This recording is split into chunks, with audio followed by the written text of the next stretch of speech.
Hello, everyone, and welcome. Um, I am live. I went live a couple of minutes ago, I think it was.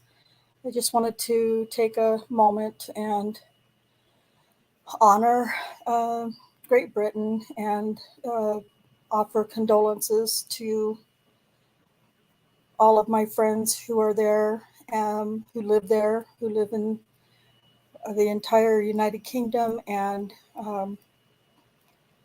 just let you all know that my thoughts and prayers and love and peace are with you. And I know this will be a hard time for all of you.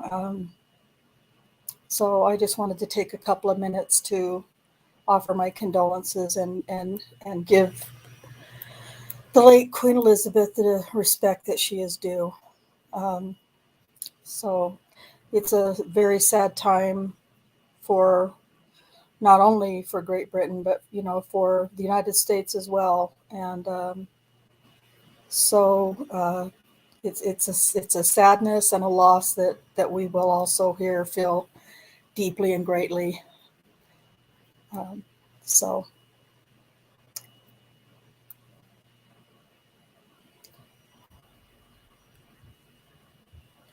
all right, everybody, it's great to see everyone.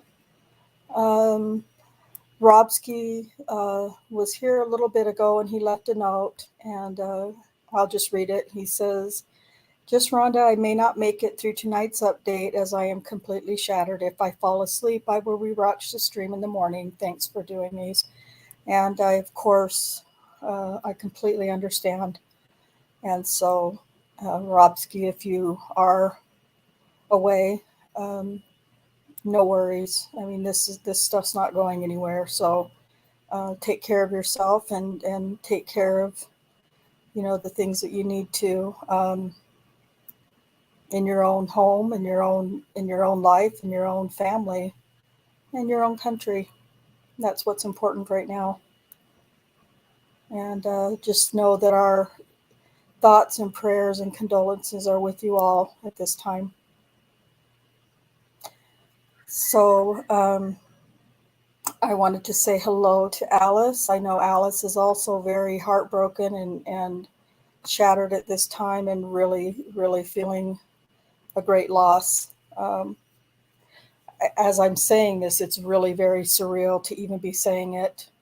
So again, to you as well, Alice, the same love and condolences for everyone in the country, in the United Kingdom, and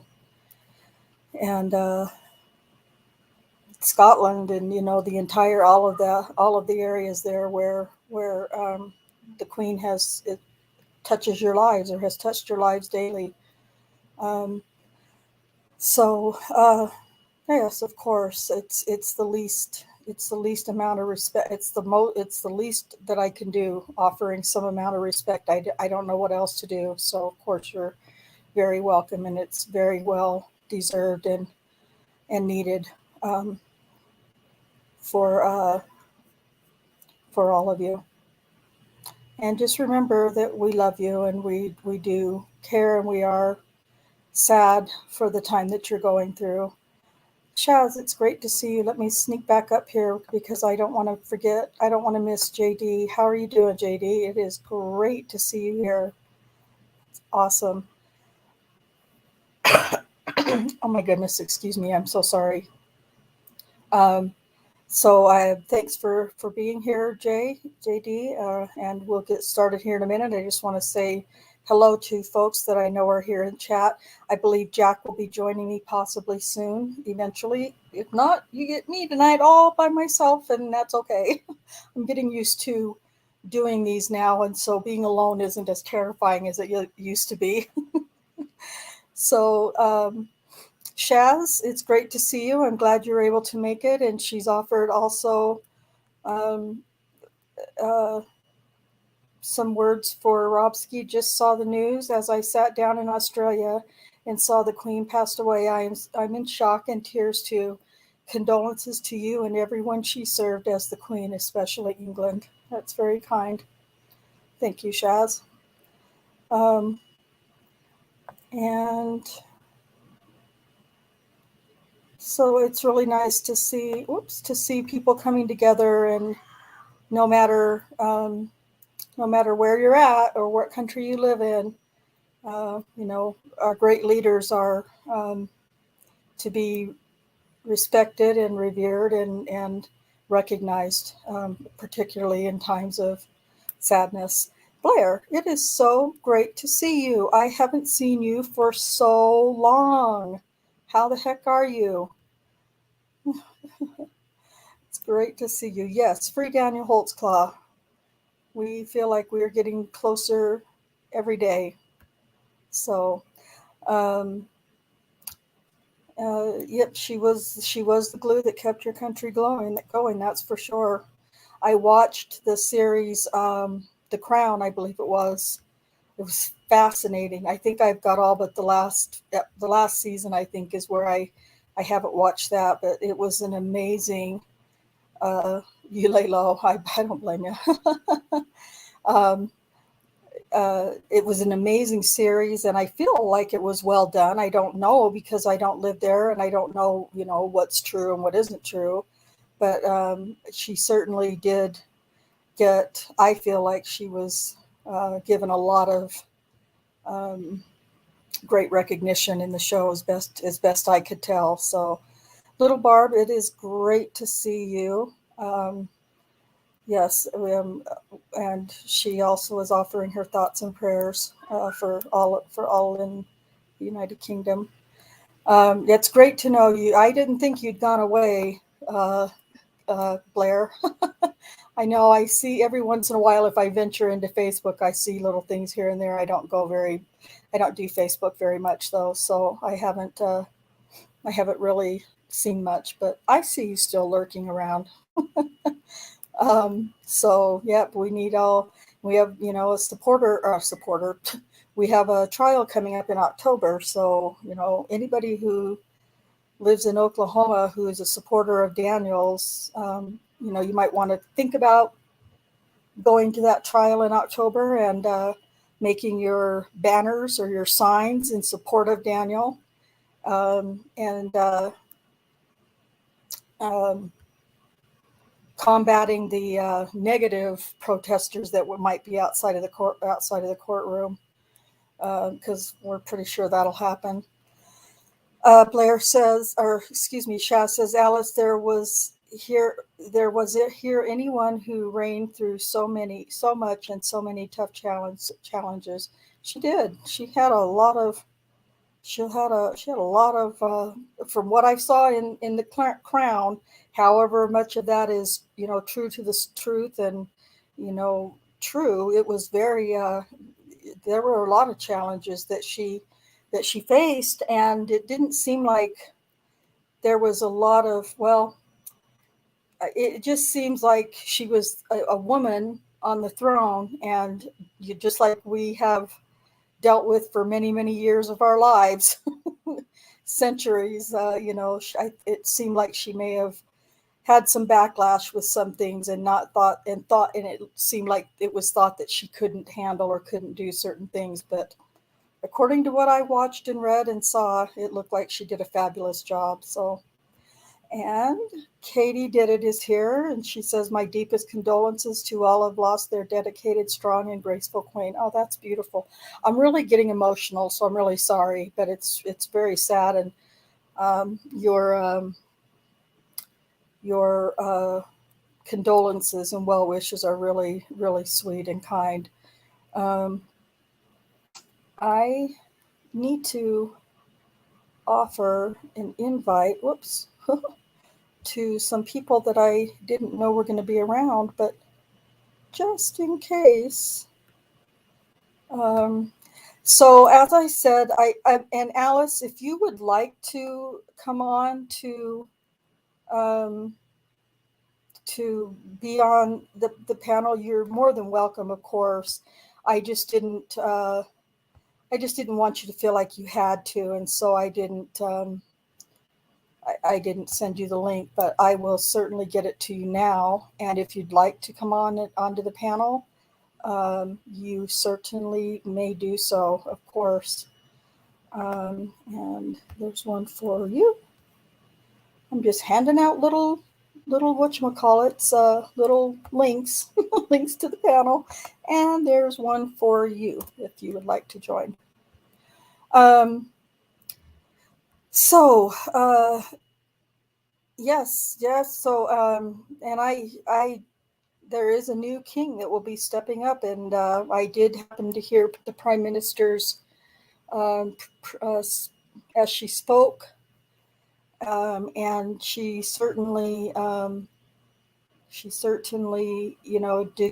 gave a very good recognition and representation for the Queen, and she did announce that King Charles, I believe King Charles III, will be. Hey, Galataki, it's great to see you. Will be stepping up as the new King of England. And so there's going to be a lot of changes because we've had a she and her, till now. So, hey, Alice. So there's going to be a lot of changes, and those are not changes that I can really speak to because I don't live there, or I mean, I don't understand the hierarchy and those things. But let me answer this question really quick. Are you asking me, Blair, if I'm in New York? I'm not in New York.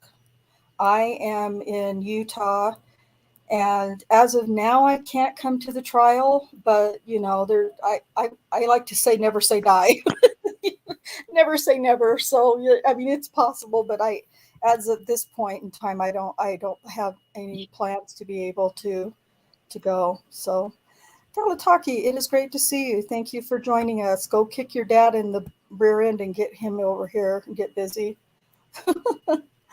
um, JD says new stamps, new money. And if it's I'm not in New York. I'd love to visit New York for sure. But I've never been there. But uh, we'll see. We'll see what happens. If I can, I've been to Oklahoma enough that I don't want to ever live there. but um, but I think I'm going to give a few minutes to Alice and let her kind of share her thoughts and feelings for a few minutes, and maybe tell some of us who don't know or understand the hierarchy at this point. Let us know how it will typically work if she knows. Alice. Oh, Rhonda. Yeah, I mean we're all just in shock. Um, she was still doing her royal duties right up until Tuesday. She confirmed the new prime minister. Um, she she took out the old one. There's a way that you have to go, that she has to say to Boris Johnson, you're not in power of the government anymore. And then Liz Truss comes in and she asks her, will you take over as Prime Minister for the government? And as she said in her speech, I think it was when she was in South Africa, she will be our queen until her last breath. And it was exactly that. 70 years we've had her, so she's the only monarch that I've known. A lot of only monarch that a lot of other people have only known. It's just, yeah, it's just hard to believe that it's actually happened. Prince Charles is, well, not Prince Charles now, sorry.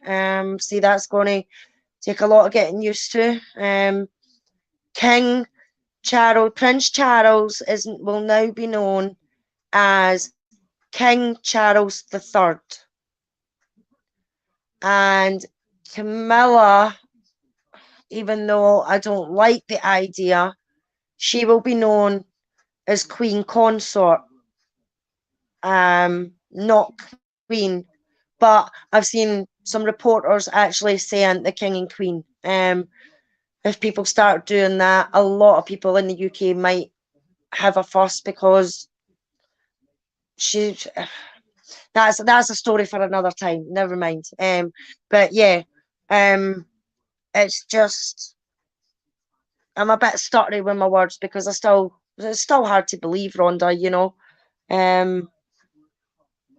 Thank you to everyone in chat for your lovely kind words. Thank you for your minute's silence at the beginning as well, Rhonda. That was really nice. Sorry, I'm getting a bit choked up now. It's okay. It's okay. You don't. I didn't mean to put you on the spot, and we'll No, just, no. you can take a breath Yeah, and relax. You don't have to. I mean, we just, if you wanted to say something, this is absolutely a place to do it. So, yeah. It yeah, was just thank you to everyone. And as JD says, there's going to be a lot of things changed. I mean, for the last 70 years, we've sang "God Save the Queen." You yeah, know, so now I don't know if the whole anthem will get changed or if it will just be certain words because it's God save our gracious Queen. You right. know, they can't really say God save our gracious King. I mean, they could, Right. but I don't think it would be. It wouldn't go Right. over quite. It wouldn't sound quite No, as regal. exactly, Rhonda. Yeah. So, the Queen will get changed to King. The she will get changed to he. A few other words might change in the verses and things. Money. I mean, me and my brother were talking about this earlier on. Her face is all over our money. From our pennies to our pounds, to our paper notes. Her face is all over it. Is it going to be now that it's going to be Charles's face that's on it? Things like that, and it is these silly things that get you thinking. For 70 years we've looked at that face on our £5 note, our £1 note, our £20 note, and now maybe from now on it's going to be a completely different face when they print. I hope they don't. I hope they keep it as as like a remembrance Like a sort of legacy or thing. something. Yeah, legacy, that's the word I was looking for, Rhonda. Yeah. Legacy. um but we just don't know. So I mean, what'll happen now is her body will is still at Balmoral tonight. Her body will be driven down from Aberdeen to Edinburgh. She'll go to Holyrood House in Edinburgh, and then she'll be in St Giles Cathedral here in Scotland, maybe for a day or two.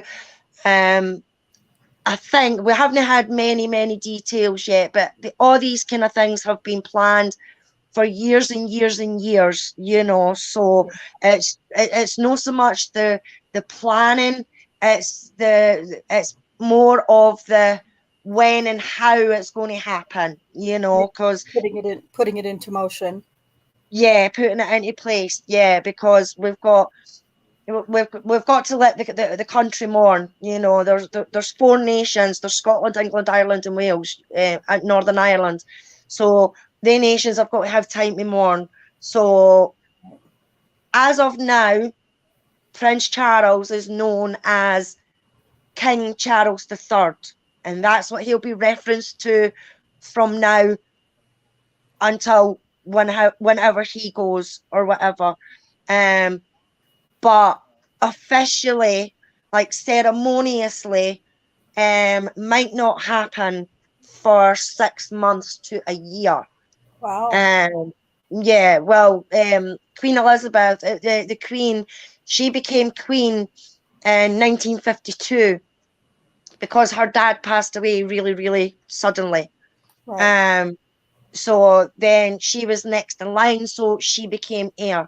So she became queen in 1952, but her actual coronation ceremony didn't happen until 1953. So I don't think they'll have it that long, but they could. It just depends on how long they're going to want to have the country mourning sort of thing, you know. But that's how it's going to be from now on. Charles and all media papers, things like that, will be known as King Charles III. But the actual coronation and things like that will be a little bit later on. But even that's even hard to think of, you know, later on, yeah. So yeah, it's just a bit much. I mean, I watched it all day. I was flicking between channels because I will give them their due. CNN had it on all day, near enough all day. So I was flicking up through the channels, just keeping an eye out. And the country knew that there was something seriously wrong, Rhonda, because we normally don't get information like we got today about the Queen's health. You know, today we got the Queen's doctors are concerned about her health. All right, that was the message from Buckingham Palace, was the Queen's doctors are really concerned about her health. That was it, period. You know, so, and that was from about 12 o'clock in the afternoon, 1 o'clock afternoonish my time, and we're now on midnight, and it didn't come across the airways and the channels until just after 6:30 tonight that she had passed.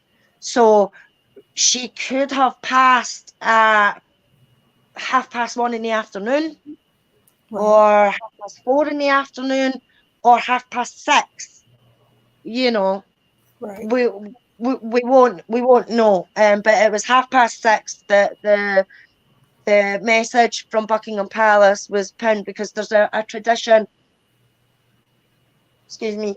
There's a tradition when it comes to things like that, and like a plaque, a notice gets pinned on the gates of Buckingham Palace for the public to be able to see. It was done when she became queen. It was done when William and Harry was born.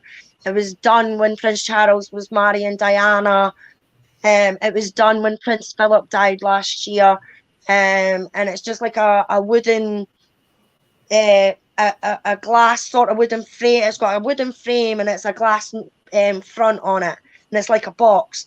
And they pin that onto the gates of Buckingham Palace for anything that's relevant that's happening. And 6:30 tonight, just after 6:30 tonight, was when they put the notice up saying that the Queen had passed away.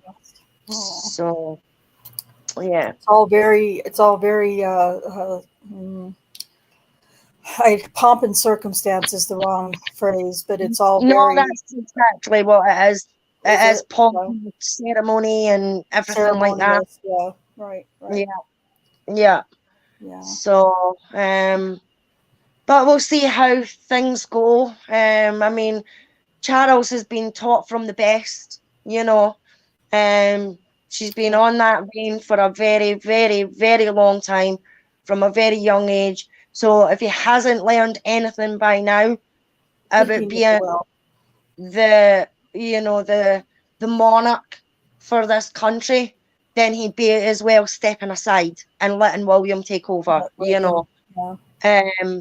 which we thought he might do. But then there's still a lot of stigma about the abdication from many, many years ago. So in a way, it's never going to probably have crossed Charles's mind to abdicate, because if he abdicated, then it means William could step in and become king. But because the abdication before, which made Queen Elizabeth's dad become king, there was a lot of stigma about that, so I didn't see him doing that. So he will be king until he passes, and then after that, William will take over the throne. So Passing to completely new generations at that point. yeah, He's just as young as William is. Uh, I mean, well, Queen Elizabeth was also incredibly young, but yeah.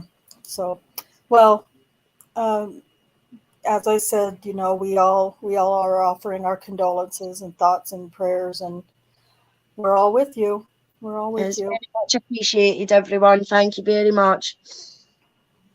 So, all right. Well, if I, I almost feel like it's improper to do this, but uh, we'll go ahead and get started if there's no other comments or questions. Or, I mean, I'm sure if there are questions from the chat that Alice would love to answer as best she can. Um, so, and if that's not the case, then I think we'll go ahead and I'll just it's just going to be kind of a talk through. I'll be honest, I've been flipping instead of doing what I should be doing for getting ready for the podcast tonight. I've been kind of paying attention to the news as well and not really focusing on what I was going to plan to do for tonight.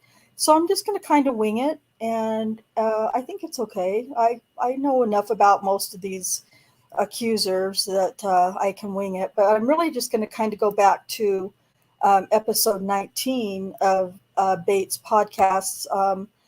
Last week we covered episode 20, and what that was a wrap up of the episode of episode 19, and or rather excuse me, of episode 19 and then 20 together.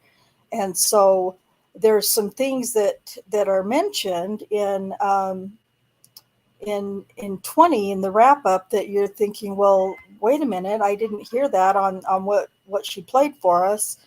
And that's because I just did the wrap up and wrapped it up in 20. And so in 20, in 19, we start with the interview that we played last week for you. And by the way, I do have that finished. I just don't have it. I need to upload it and get it get a link for it and everything. But I'll put it in after I get it uploaded tonight, I will get it put in the description so you can go and listen to that tonight. So we talked about Rosetta Grate being on. Oh, there's Jack. There he is. Jack. Welcome, Jack. How you doing? Thank you very much. Sorry I'm late. My baby sister just got married last month by Elvis in Las Vegas. I don't know why. Oh, just made me think of that. Well, that's that Elvis voice. Thank you very much. Yeah. Cool. So yeah. I told Galataki, he popped in, and I said, "Go get your dad, kick him in the butt, and tell him to get over here." So, but I apologize. I was in the middle of editing these videos, these Brendan videos I'm doing, and you know how it is. Oh God, yes, I know. I know how it is editing the videos. I know. Well, and there's so many, and I'm posting these little clips on Twitter, and you're only allowed 2 minutes and 20 seconds on Twitter. That's it, unless you buy. You've got to pay. Oh well. Yeah. And I'm not paying them a damn thing. So yeah. Right. Everybody's got their hand out for our hard-earned money that we don't have, right? No doubt. Jeez. So yeah. So thanks for being here. We appreciate it. At least I have hands to hold. So Cherie, I also forgot really quick. I want to go back. Cherie is under the weather, and I won't go into all of her details publicly because I haven't been given permission, but she's going to take a little bit of time off until she is healed and feeling much better. And so she gets a pass from me tonight. I told her to take the night off. I might even tell her to take next week off. Who knows? But she's she's dealing with a thing, and so when she gets done and she's feeling better, she'll be back as well. So with Rosetta Grate, there was the interview that we went over last week, which took place on August 15th of 2014, and that was the original. Interview that was done, and all of the, I don't know, I call it garbage from Kim Davis and her less than excited Valeri Homan, her partner.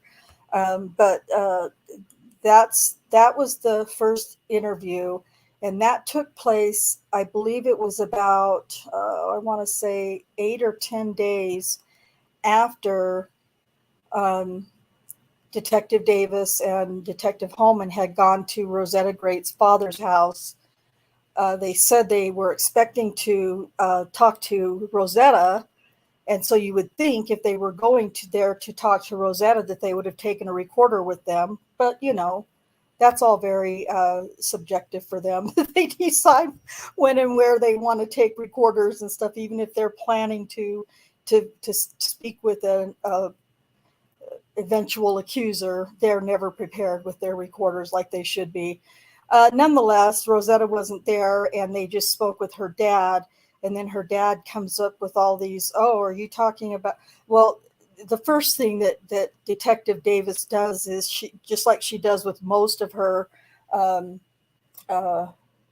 potential accusers, is what I'll call them, is she tells them, something like, I got a tip that you may have been assaulted by Oklahoma City police officer, or by a cop, or an Oklahoma City cop, or something to that effect.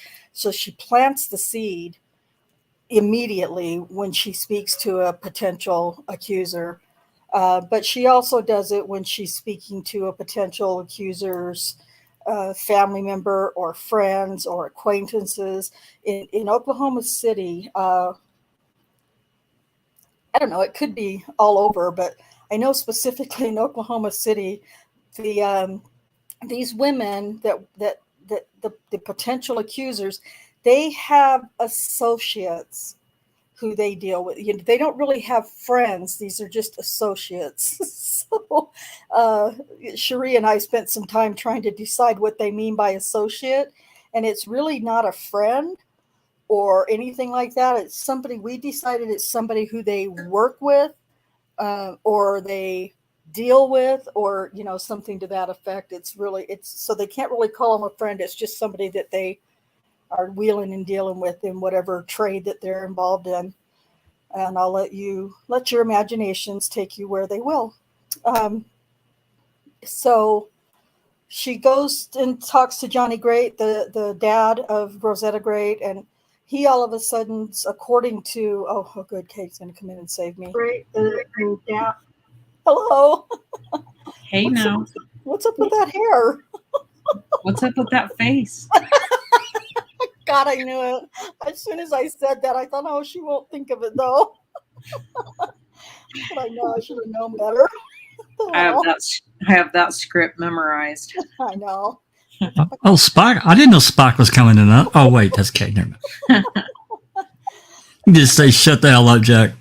Shut the hell up, Jack. But not really.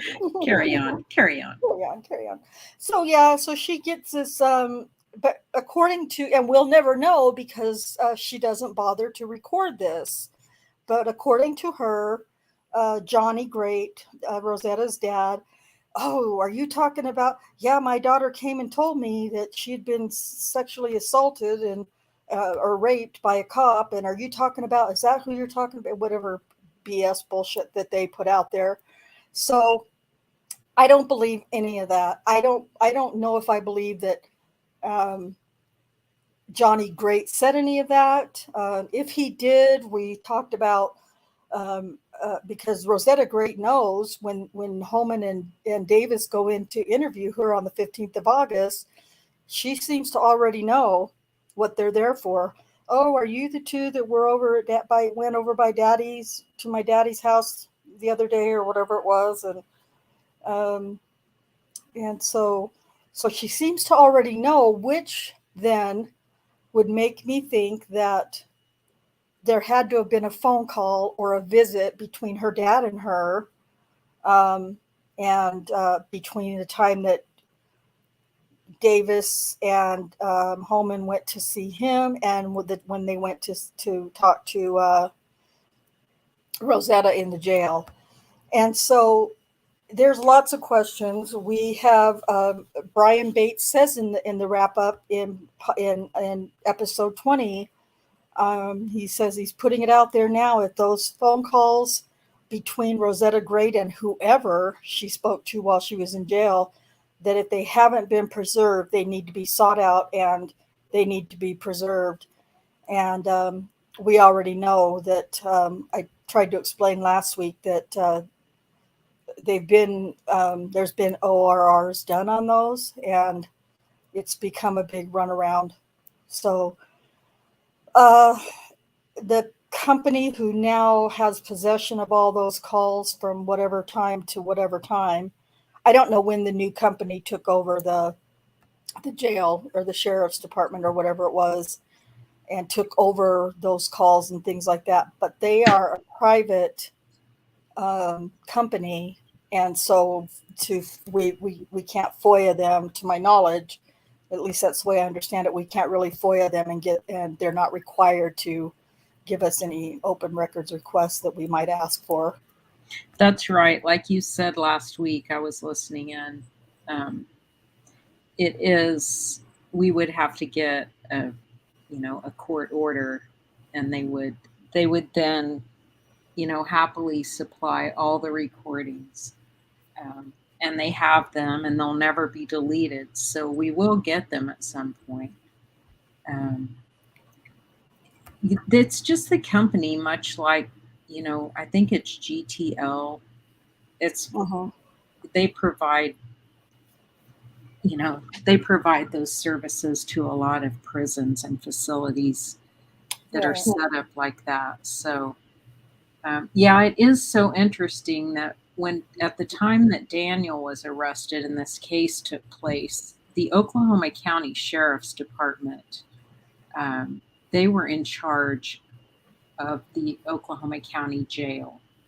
And, that was kind of a way to, you guys have probably heard a lot of news about the Oklahoma County Jail and all the deaths in there. And it's just a real shit show, to be kind about it, right now. And it has been since the jail trust took over, because they don't have that employee pool from which to pull qualified, motivated officers. Because when the sheriff's department ran it, it was, the people who applied and wanted to be a sheriff deputy, they would start in the jail. And so they would, basically learn the whole from the ground up. And so therefore they had a lot more qualified and motivated applicants. And it's very difficult to even staff the jail right now, because there's no motivation for going anywhere else. It's really an unsafe place. Anyway, so it was just Oklahoma Sheriff's Department. We're like, no, we don't, that's not our deal. Don't know what to tell you. And you can't get a hold of the jail trust. I think it's a committee of 5 individuals. There's no office number or anything like that. I guess you could call the 5 members if you could get their cell phone, but it's really crazy. Yeah, there's no nothing, no trying to make it easy on anyone or practical or anything, for sure. It would be nice if an attorney wanted some of those records and encountered that, he could just go ahead and file a lawsuit, because it's definitely in violation, as Jack was telling, I spoke with Jack about this a couple weeks ago. It's definitely in violation of the Open Records Act. So Right. That would be one way. Yeah, it would be nice if we could get any kind of law enforcement or legal entity to do anything that is the right thing to do. Yeah. Doesn't seem to happen very often. Nobody wants to throw anybody else under the bus, for sure. Everybody might need a favor at some point, for sure. So I was yeah, looking at this episode again before this afternoon, and I guess I didn't have committed to my memory how many things happened with Rosetta Grate as far as the timeline of them contacting her dad August 15th, basically 6 days later, roughly a week later. I think Daniel got arrested on the 21st, and it hit the news real hard. And then it was another 6 or 7 days before they actually located her and talked to her in the jail.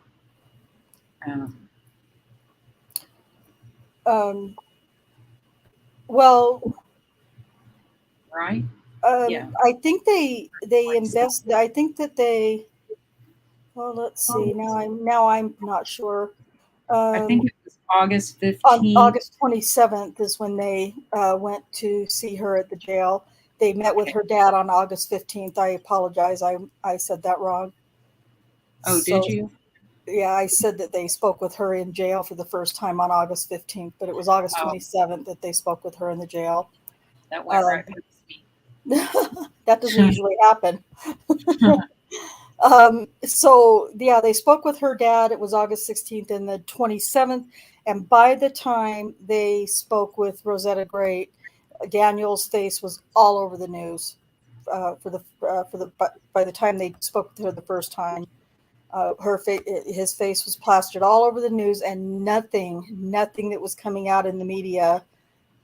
Brace yourselves, everyone. Nothing was positive. I know that's really hard to understand and believe, but it was all very negative, and for many different reasons. One of the biggest reasons initially was, I believe, because he was a cop, and they're talking about a cop who's targeting Black, poor, prostitute, drug addicted women on his beat, and doing horrible things to them. And so there were just many reasons why it was all very negative news. And besides, that's what the media likes you to hear anyway, is the bad stuff or negative stuff. However they can twist it, they're good at that.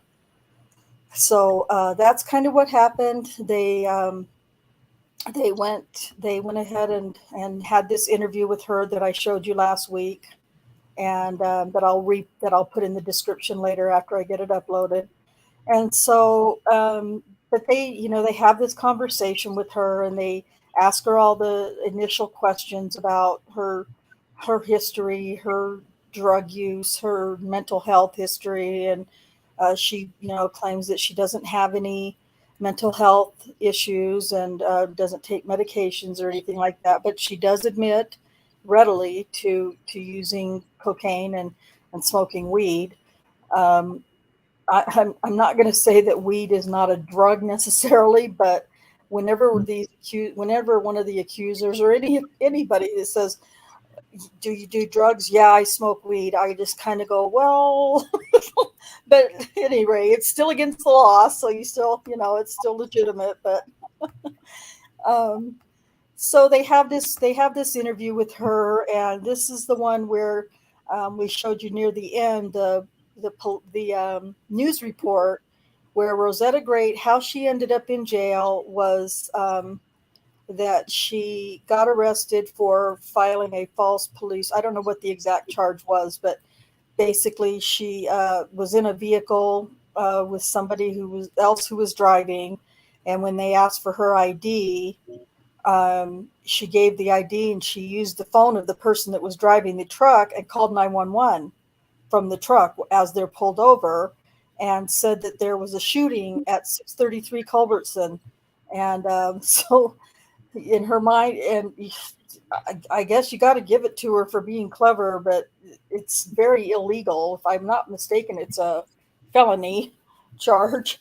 But so they did, they did exactly what she expected, and the cops left them on the side of the road, and they went to go to 633 Culbertson, where she claimed to live with her boyfriend, who wasn't really her boyfriend, Will Carter, and the cops go rushing up there, trying, looking for where the shootout is, and there was no shootout. It was just Rosetta Grate trying to get out of having to have her ID run, because she knew that she would end up, that they would end up finding out that she was on probation, and she was trying to avoid that. So they have this interview. They go through all of it. Kim Davis lets her know how proud she is of her for being so clever at thinking to call 911 from the pulled over vehicle that she was in. Will Carter is not as polite.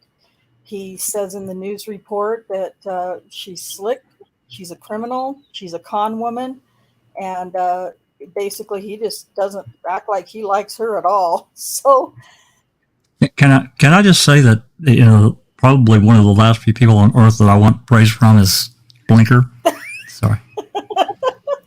You absolutely could say that. Yeah. But yeah, it's pretty gross, isn't it?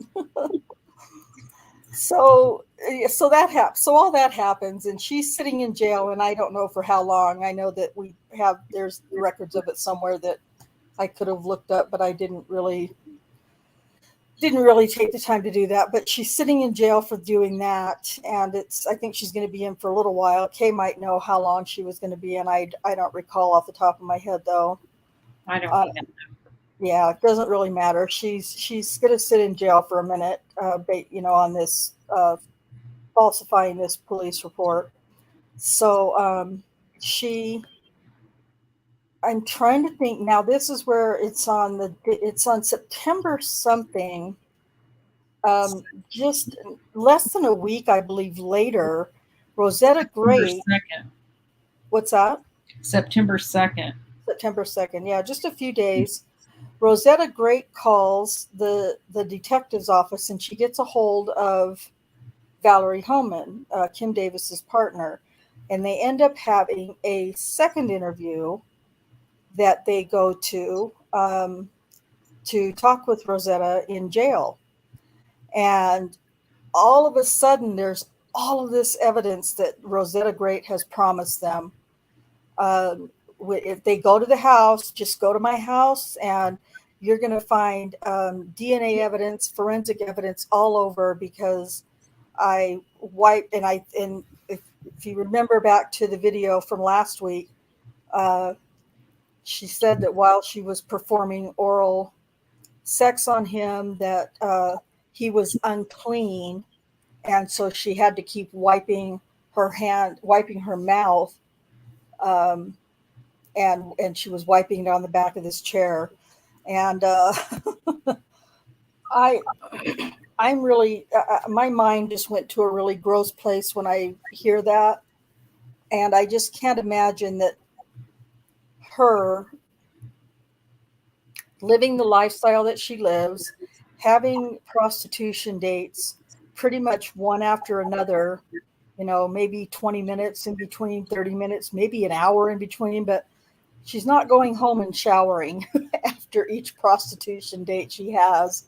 Yet she's making this comment about, having to perform oral sex on this officer who's not clean. And she's speaking specifically of that he's not clean shaven, but that isn't true. And Brian Bates tells us in episode 20 that we went over that Daniel Daniel's a bodybuilder, so he definitely keeps himself shaved and clean, and there would have been no reason if Daniel had been requiring her to do that she would have been needing to wipe the little remnants of the pubic hairs out of her mouth.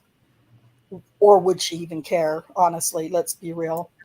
Anyway, those are really nasty, horrible things to talk about, and I hate talking about Daniel in that respect because I just feel it's so disrespectful of his humanity and his dignity. But unfortunately, it is what it is, and so that's what's been, reported by her. Well, I think that's part of the underlying goal of the bastard like Geiger and all those others. That's part of it. Undercut him. Yeah, definitely. To make him seem dirty and nasty, and yeah, you're absolutely right. Well, they did. They made him out to be a monster and a foul, disgusting pig, and so yeah, that was their goal, and they were successful at it, unfortunately. So she makes all those claims about how she had to clean, wipe off her mouth, and she wiped it on the back of this chair, this black chair that we talked about, and then there was going to be semen on the bed, on the bedding, and his DNA was going to be on a white dishcloth or dish towel that she threw in the closet that she cleaned herself off with, and she knows it was a dish towel. It has a dishcloth that has a blue stripe on it, and then she there were some. I'm trying to think of what else. That anyway, she lets the detectives know during this second interview that she has basically I'm giving you a Christmas present, and there's going to be all sorts of DNA and forensic evidence of showing that that he was there and that he did these things. Well, so after that, Kim Davis, in her, man-like determination, she gets a search warrant, and they go over with a couple of dozen of, I think they were gang officers that they took with them, and the detectives were there. Rocky Gregory was there. I don't know if Valerie was there or not, but I know that there's a picture that I saw that with Tim Musney, I believe, the lieutenant. So they're all there, and to hear them tell it, the detectives tell it, like they went to Will Carter's house at 633 Culbertson, and that they banged on the door, knocked on the door, and that it was padlocked shut with a chain and a padlock, and that he refused to open the door. So they had to cut the padlock off and force their way into the house. I, for one, don't believe that that's at all how it happened, because Will Carter says that he had just standing on the stairs trying to come downstairs to answer the door, and they just burst in on him. So according to Carter, he hadn't even had a chance to get to the door, much less open it for them when they were, banging on it and demanding entrance into his home.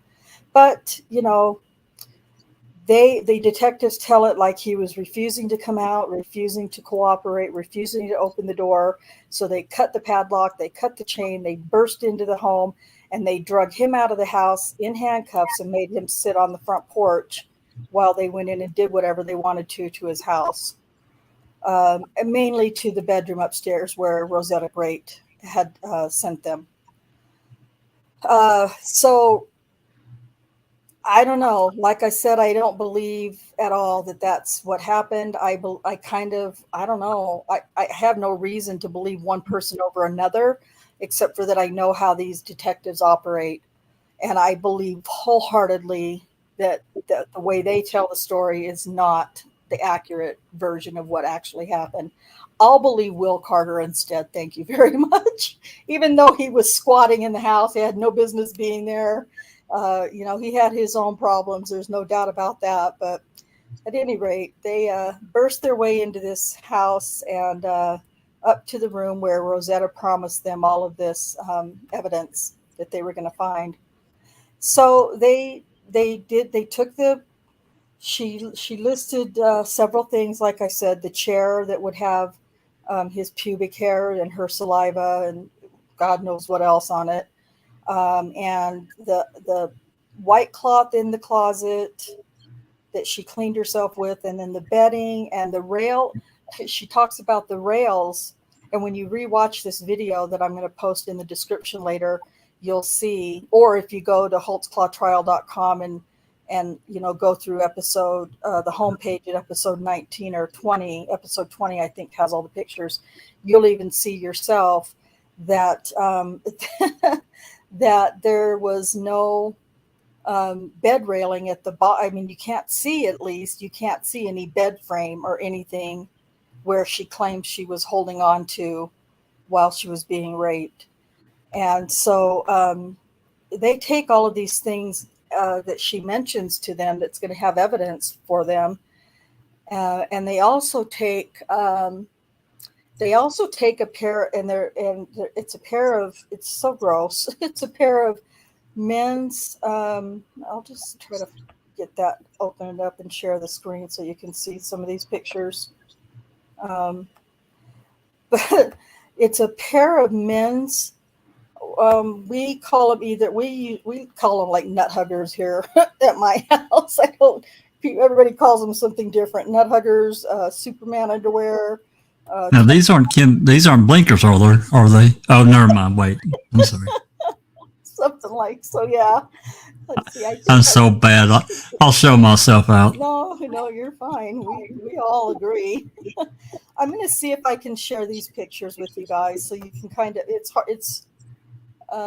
It's one thing to. Let's see. I think we'll be right here. Yeah. Okay. This way you'll get a visual of what I'm trying to explain, so that it's at least makes a little more sense. So this is the house at 633 Culbertson, and these are pictures from, like I said, the homepage, episode 20 at holtzclawtrial.com.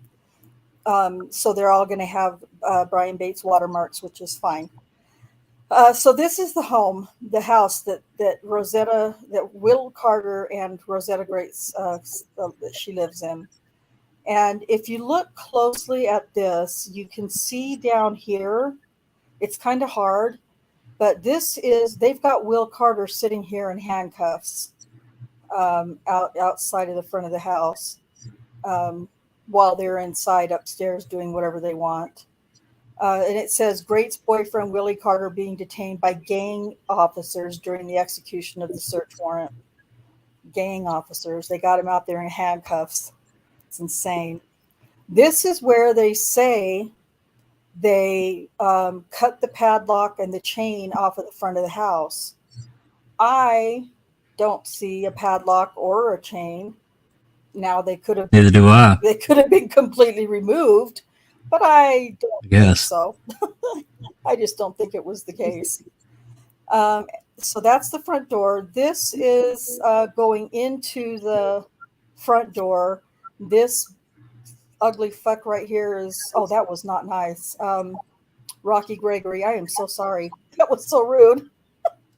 That's yeah. You sound like you're completely just growling for forgiveness. I don't blame you. I shouldn't call people ugly. It's not nice. Action. And then this is, I'm pretty sure this is Timothy Musney, Lieutenant Musney, right over here, looking to. Now this is Rosetta Grate's bedroom, where she claims she was sexually assaulted, as the picture says. So try to get a good look at this bed if you can. I don't want to be rude or anything or whatever, but what are all those books in there? I don't know. I'm trying not to be I'm trying my best. Really her stuff.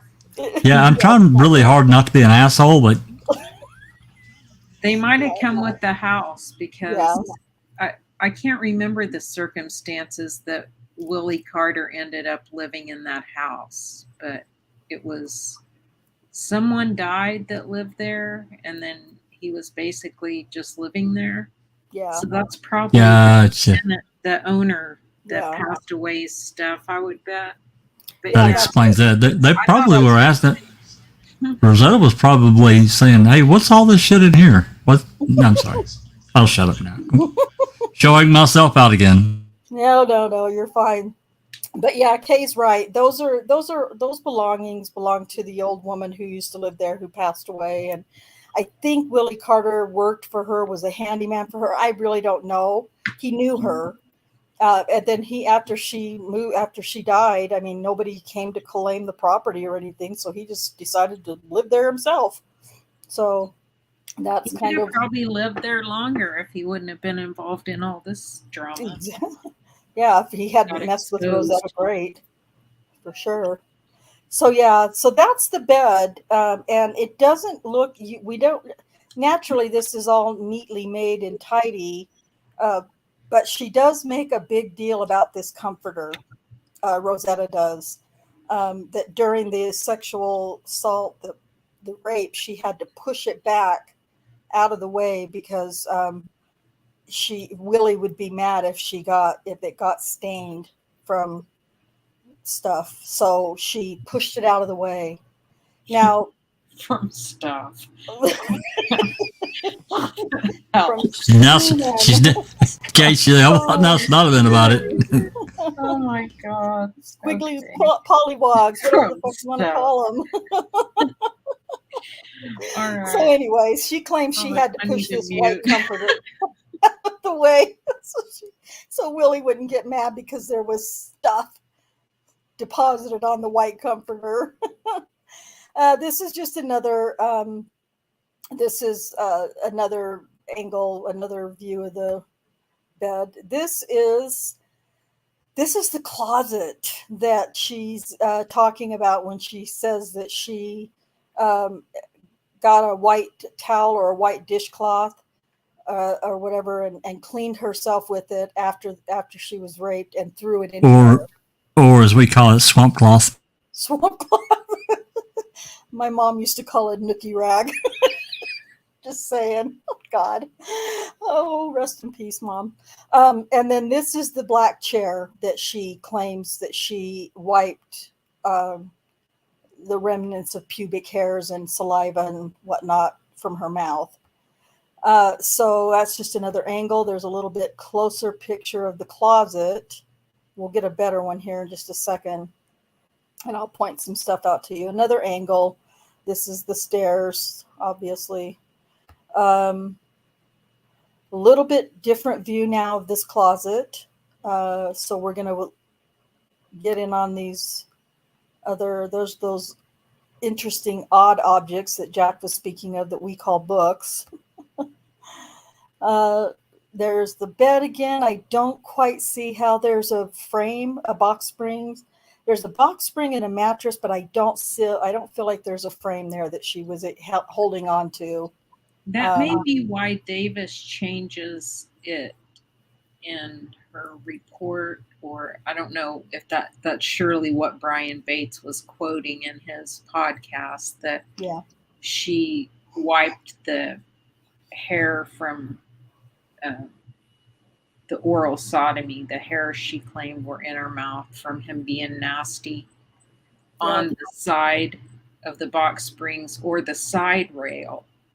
Well, it surely has a side rail because otherwise, I don't know how that headboard would be affixed.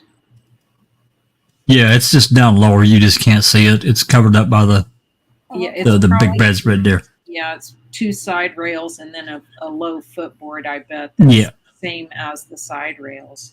Yeah. Okay. Anyway, they didn't bother to test that stuff, even though she made a big deal about wiping his DNA all over the side of it. No, nothing. They didn't test any of that. They didn't take the comforter. They didn't take. Oh, there's plastic on the box spring. The box spring, I believe, was still covered with the plastic, is what they were saying. She was saying too. So here's the black chair that we can see over here on the side. This is why I just don't feel. I don't know. That just looks like it's right on the floor to me, but I could be wrong. I mean, they could easily just have that headboard standing back there pushed up against the thing. I don't know. But it just doesn't look like there's a frame there to me. That's just me, though. Um, I wonder they didn't bring the sideboard. yeah, yeah, yeah. There wasn't one. I don't think there is one.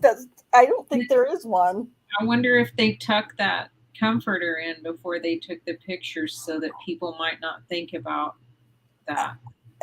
You know, I say that because I've unfortunately lived during times when I've not had a frame to put my bed on, and the box spring has just been laying on the floor, and it looks just like that, or mine did.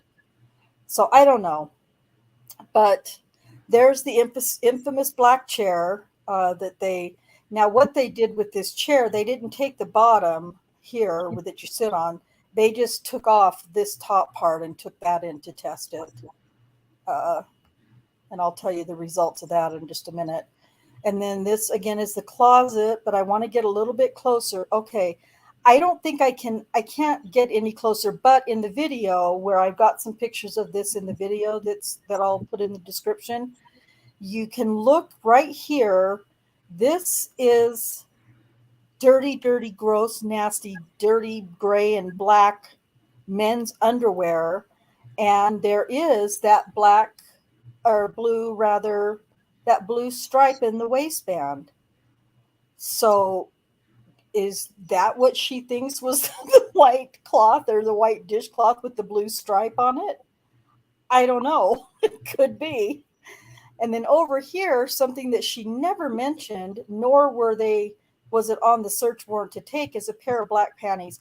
And it's really, really hard to tell that those are panties, but those are black panties in there. So that's where she cleaned herself with the white dishcloth, men's underwear, and threw it back in the closet. And that's apparently where it ended up, because that's the only thing that they were able to find. This is okay. It says closet where accuser Grate said she tossed the soiled rag. No rag was found, but white underwear with black panties were taken for testing.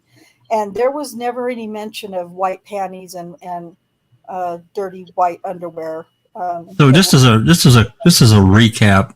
So instead of going to the bathroom and getting, taking 60 seconds, let's just say 60 seconds for just hit the high points with some little bit of warm water and soap.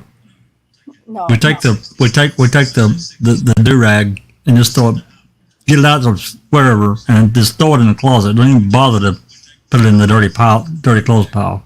Okay, yeah, gotcha. I guess. Yeah, just yeah. Okay. Yeah, that's pretty much it. Actually, there is this close up of the men's underwear here. God, it's so gross. That's disgusting. It's so nasty. Those are those men's. Oh God, I can't. Okay, I'm done looking at the nasty underwear. And then these are the women's panties. That she never mentions either one of those things, but they took both of those things for testing. So, yeah, those are the pictures that that you can. What did I just close? I don't know what I just closed. Oh, I just closed StreamYard. Oh, there I am. So, excuse me. I'm so sorry. So this was a treasure trove of forensic and DNA evidence that she was going to get, that Detective Davis was supposed to be able to get from the house and from the bedroom upstairs. So they did the testing on the chair, on the back of the chair, on the underwear that were never mentioned, whatever else they did. Anyway, on the back of the chair, there was evidence. Well, throughout the room, there was evidence of male DNA throughout different items in the room that they tested, including the back of the black chair. But none of it was Daniel Holtzclaw's, none of it at all. Nothing.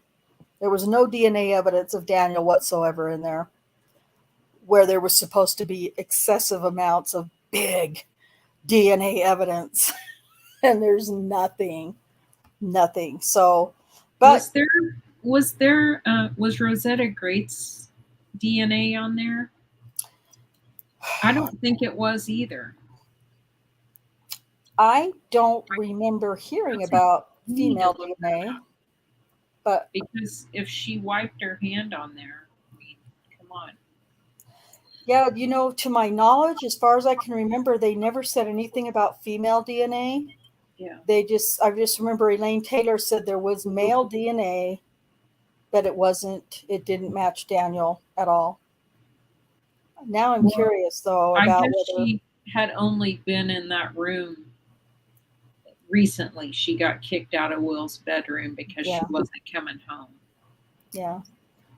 She was getting money for it somewhere else, and he was like, he wasn't having it. Nope, not paying.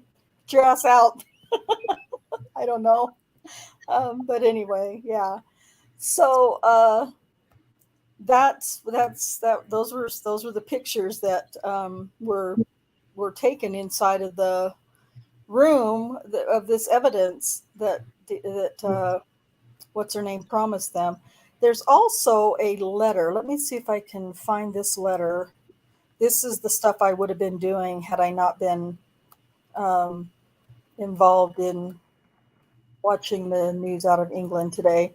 I'll see if I can share this and if I can scroll and read it to you. I think it'll work. Let me see.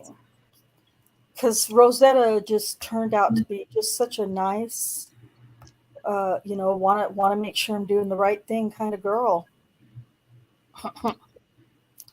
Okay, let's make sure it's okay. So let me read this little letter that she wrote to them. It says, "Dear Mrs. Davis, I hope this letter finds you in good spirits. It came to me in my mind that this could be helpful in the case also. I remember being asked, has any other officers took me anywhere? Yes, but the difference is they called in and told the mileage before they took me. One time to detox and another my brother's. This officer never made that call. I hope this helps. Every day I'm getting what I need, which is healing from my bad choices in life and what life has thrown me due to bad choices or helpless situations. I am regaining my worth so I can be there for my daughter and granddaughter. God is restoring my family, and today I choose to accept and appreciate the gifts of life. God never fails. He is faithful. Sincerely, Rosetta." Well, I don't know if you guys remember, but from last week, but I'll see if I can play it here too. But in the video that we listened to last week, we heard, I don't know if this is, I would have to put on the podcast, and I don't know where it is in the podcast. Anyway, we heard in the video, we were able to hear Daniel did call her in that night, and he did call in the mileage. There was proof of it that Bates has on episode 20, the wrap up, or in the podcast episode 20. You see, the problem she has is that they had to go all the way back to April to fit her story with, the GPS AVL. Her dad said that she said it happened a month ago, so that would have been in July. Mm-hmm. But was it April 15th that they ended up putting her assault date on? Oh, you know what? There's a picture. I think it was April. It was April something. So yeah, she can't remember if he called her in or not. She's had a lot of contact with the police. A lot of contact. To probably identify one contact. And as she said that night, and I'm sure it was true, she had been, out doing drugs for 3 days and not sleeping. Yeah. So she probably wasn't in the best shape. It was probably easy to fill her in on what her story needed to be. Yeah. Yep.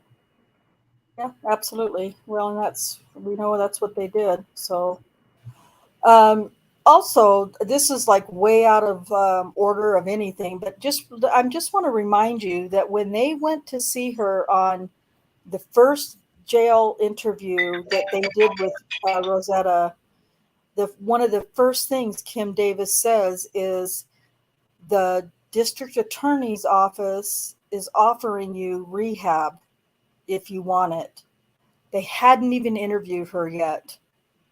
Didn't know if she was actually going to be one of the, well, allegedly didn't know if she was going to be one of the women who was, allegedly sexually assaulted by Daniel. But the DA was already offering rehab if she wanted it. Now, the DA isn't just going around handing out, rehab tickets for people that would like rehab. There's a reason why they were offering that. And I believe that reason is what gets us to the whole story that she ends up lying about to begin with. So she, Rosetta Grate, she's just got all kinds of stories. In her, she's different in her storytelling than, for instance, Tabitha Barnes. And that reminds me, Kay brought up how they had to go all the way back to April to find when his AVL information even shows at her place or where they had to go all the way back to April. But that's not the first time. They've had to go and find the times, dates, locations for just about all of the accusers and tell them, oh, this is when it happened. We were able to find out this is when it happened, and it happened at this specific location. They've told just about all of the accusers where their alleged assault happened, when it happened, what time of day it was, and everything. Because I can't think of any of them, with the exception of Janie Liggins, and probably Shardarian Hill, that knew the exact date, time, and place of their alleged assault. Can you think of any other than those, Kay? They've had to go through and create or help these women find the time, the place, and everything. What time of year it was, what time of the day and night it was, because none of them knew. So, anyway, that's what she's. It's like she has this like epiphany between August 27th and September 2nd, where all of this information's just like, oh my goodness, here's an amazing gift that I'm going to give you of forensics and DNA evidence that's going to prove that I'm telling the truth about this assault. And we got none of that. So what other highlights, Kay, can we do you think we should bring up about Rosetta Grate, besides she just lies about everything? I'm sorry, I was talking to my son. Oh, sorry. Carry on without me. Okay. I'm sorry, I don't even know where you are. Oh, I was just, are you still talking to Bo? I am. Okay, go talk to your son. Okay, sorry. You're fine. So anyway, that's what happens. We get the first initial interview that we know is made up, obviously. Johnny Grate, I believe, is also Rosetta's father. I believe he is also, complicit, but not necessarily complicit by himself. I'm almost certain, but we'll never know because it wasn't recorded, that Kim Davis and Valeri Homan gave him information too. And then, of course, when it all came out on the news, when he was arrested, I think it was August 22nd, that just makes it even bigger and better. And oh my God, so anyway, do we have any comments or questions or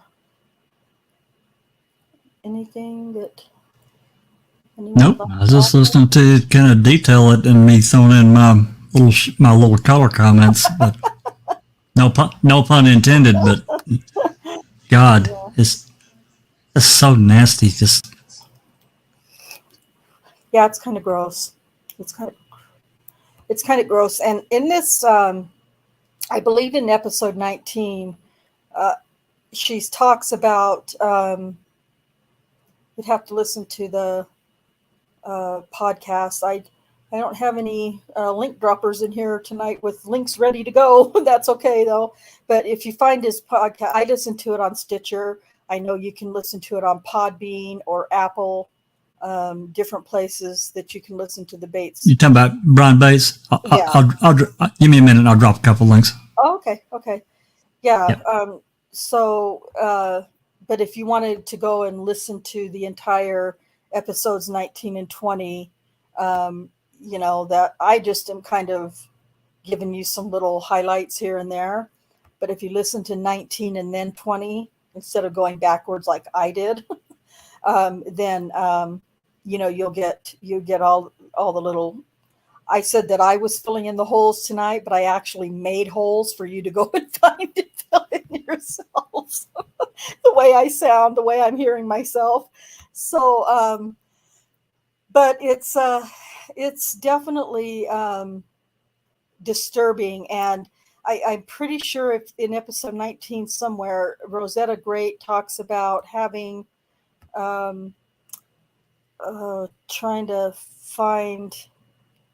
trying to see if I can see it here in the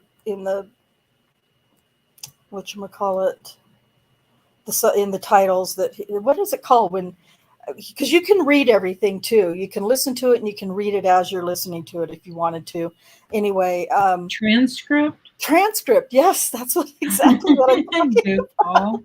Oh my gosh. That's exactly what I mean. Transcript. I was trying to say subtitles and I knew that wasn't right. What I do are subtitles, but I take them from the transcript.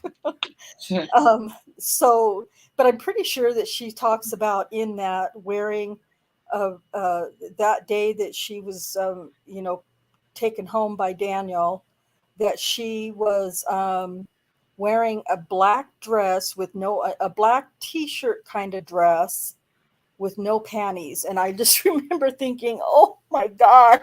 And she was walking and she was getting dates. She was getting dates like that, and then she'd go buy more drugs, and then she'd get back out on the street and have a couple more dates and then go buy drugs. And all the while she's wearing this little black stretchy t-shirt kind of dress with no underwear. And it just, I just don't know how people, even in their worst times in their life, could possibly just, move around in society like that. In her second interview, didn't she mention taking her panties off after she told that story about how she was in just a black spandex dress? He didn't need to search her because he could see nothing was there because that's all she had on. Yeah, yep. That's exactly. Which episodes did you say? 18 and 19? 19 and 20. 19 and 20, got it. Yeah, thanks, Jack.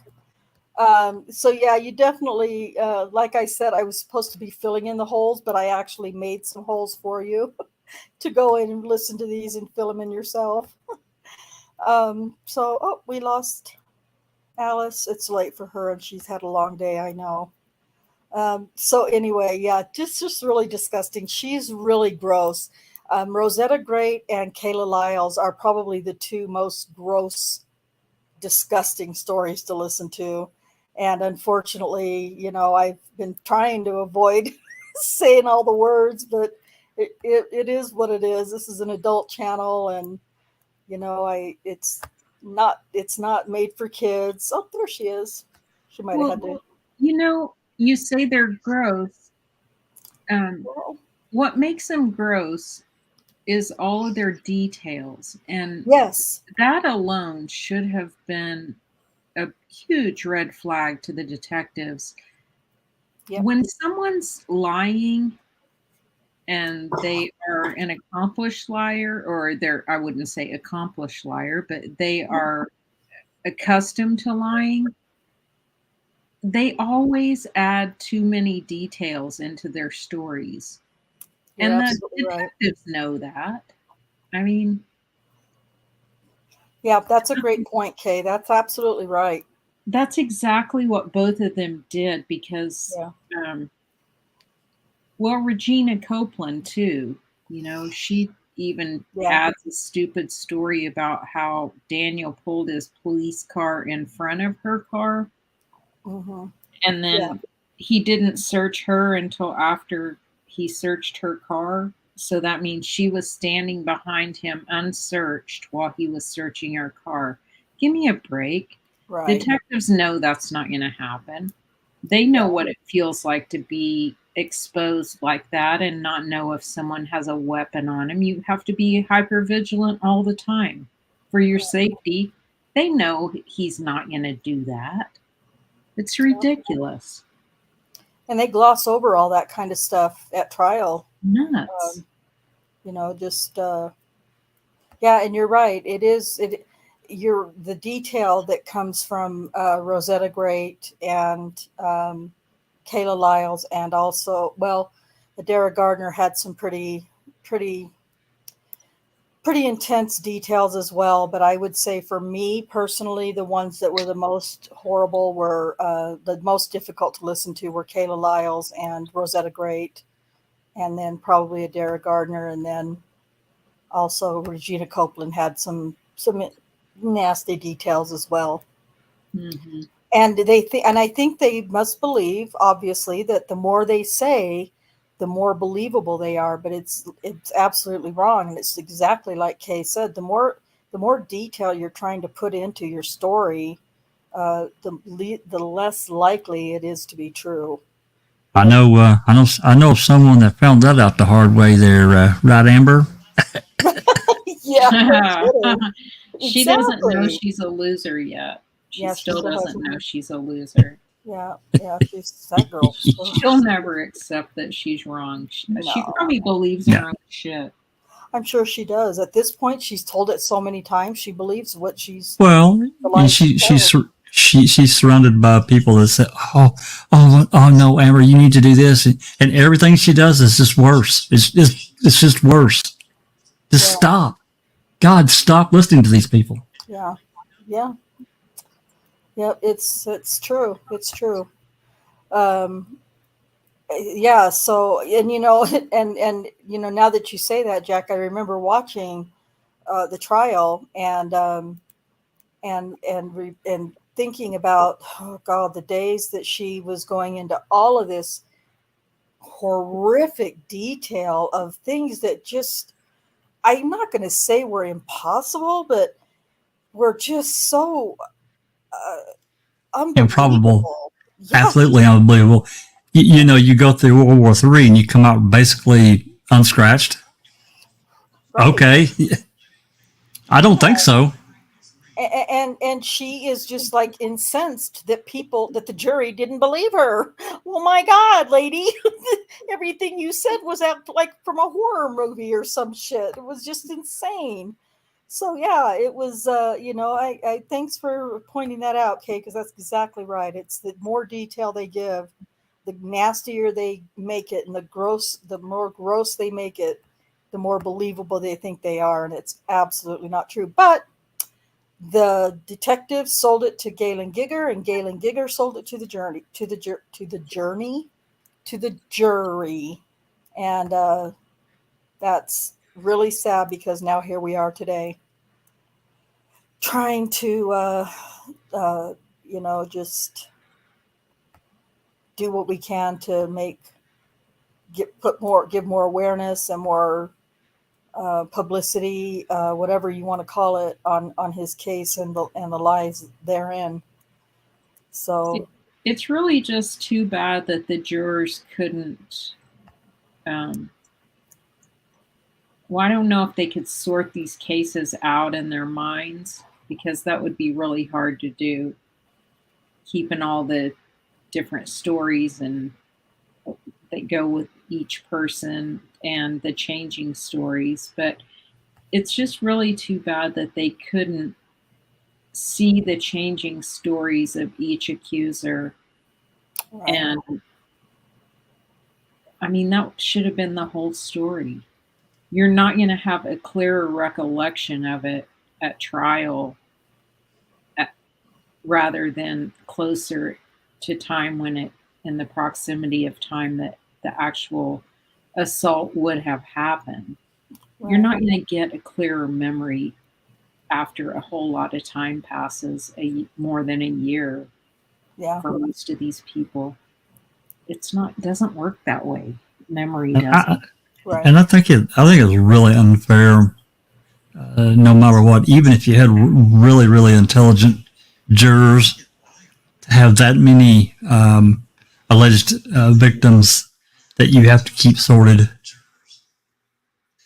Even in the best of conditions, it would be difficult. I'm sorry. You just about have to have a flip chart.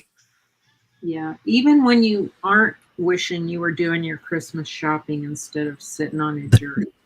That's that too. And then of course having all the writers or potential writers outside the building screaming, basically you better find him guilty. You better find him guilty. Yeah. There were all kinds of variables that were just not great. That's right. Including Rosetta. Well, I mean, of course, we had clean cut. Judge Henderson. He was everything's straight there. So. Yeah, there's another variable that isn't great. Oh my God. Exactly. Poor Daniel, man. Poor Daniel. You talk about a world of he was really bad pointing arrows. Oh my God. And really poor these accusers that were sought out. There are accusers that weren't sought out, but the ones whose lives are already so effed up anyway, and you're going to drag them into this high-profile case. I mean, they're probably going to make one more bad decision and come along and do this thing because it seems like a good idea to them at the time. But shame on those people for destroying these women's lives even more. Shame on them. I mean, just makes me so damn mad that they just used whoever they needed to accomplish their objective. And right, it wasn't the truth. It was to convict. It wasn't the truth. It was. Yeah, you're right. I really hope some of these women, after some time passes and they do get clean and do finally figure out a way to get their lives together, I really hope they take a look at this and see how the detectives use them. Because I can imagine that if some of them were so messed up, I think they have Terry Morris believing that Daniel raped her. I mean, truly, that she truly believes it was him. Yeah. And I know there are others. Well, and you can tell by Terry Morris, her deposition, you can tell that she believes that it was Daniel, but it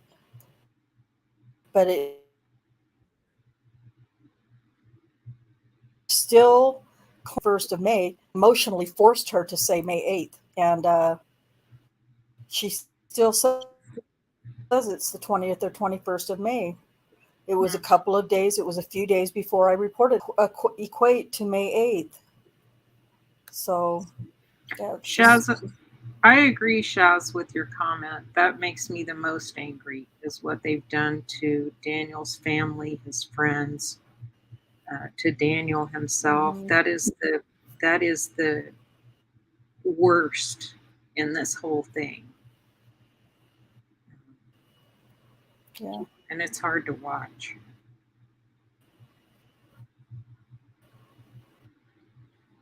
Yeah. Yeah, because everybody else chose to be where they are, what they made choice, and Daniel didn't get any. Agreed. But all right. So Jack has dropped the links for episodes 19 and 20. Once I get the video my little video creation that I did, uploaded, and I'll get it in and get a link for it. I'll get it in the description instead of just looking at it. We can kind of better have some photos and subtitles added in. Helps a little bit. You're really dropping in and out for me, Rhonda. Am I? Yeah. My voice is kind of scratchy. No. Oh no. It's connection. Is it doing it for you, Kay? Yeah, I don't know what the problem is. It's just did it again. Oh, you were explaining it. It dropped out again. Son of a bitch. Tarring? No, it's just kind of dropping out completely to nothing, and then you'll come back. Just maybe you're not holding your mouth right, or you need to put an arm in the air. Get some rabbit ears. Oh. If you would do your hair like Kay, you wouldn't have that problem. Well, I'm not plugged. I haven't plugged in for months. I know. Kay's gonna beat the crap out of me, but I love this bike. I'm kidding. I think you're safe because you're quite a ways away from her. So I think. Yeah, I don't know. You make somebody mad enough, and they'll find you. They'll Eventually. That's right. Jack, I'm heading your way, son of a bitch. She tends to usually travel west more than she travels east, but it could be a whole new day.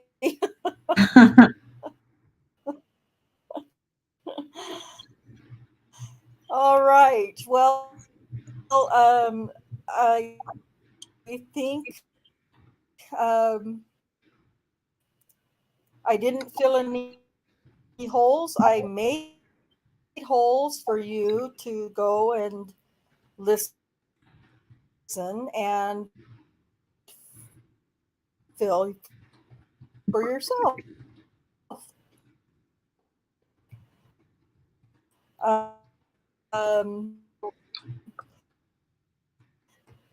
would imagine, but that's like I said, I've been telling you guys for the last few weeks, there's going to be a civil trial that I believe begins, or at least no,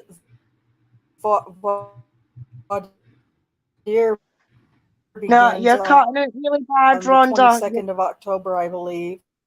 And okay, it's time for me to end.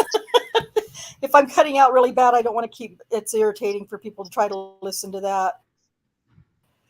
Yeah, it was really bad. You were getting a few. So I will just go ahead and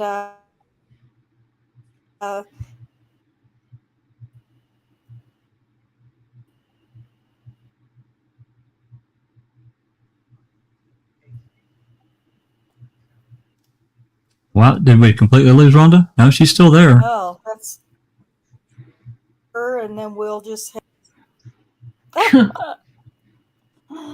Oh my gosh! Okay, that is so strange. I don't know why.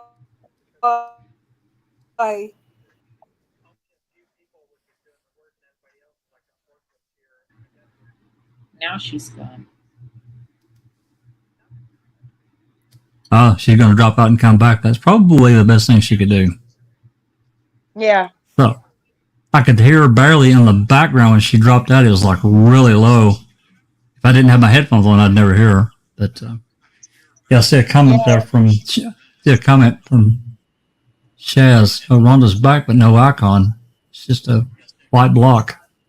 Yay! She got the round. I can hear you now. So I'm a blockhead. well, you're just like a round. It's just the white circle. Your picture's not there. Okay, yeah. Well. Okay, well, then I will go ahead and you can just say your goodbyes in the chat, Jack and Alice and Kay, and I'll go ahead and end this since it's apparently the gremlins have. We sound fine now.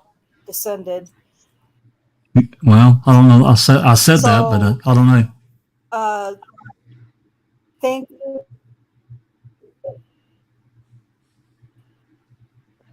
Oh, nope. Nope, it's still dropping out, Rhonda. I don't know what the hell's going on. No, she's Take us gone. out there. And, Okay, thank you everybody for joining right. us tonight. Okay, Thank well, you I'm gonna everyone end. in chat. Do the YouTubey thing, like, share, subscribe, tell your friends. Let's get Daniel's story out there, and hopefully the gremlins will be out of Rhonda's computer next week, and we shall see you all next week. Thank you. Peace out. Good night. Thanks for coming. I know.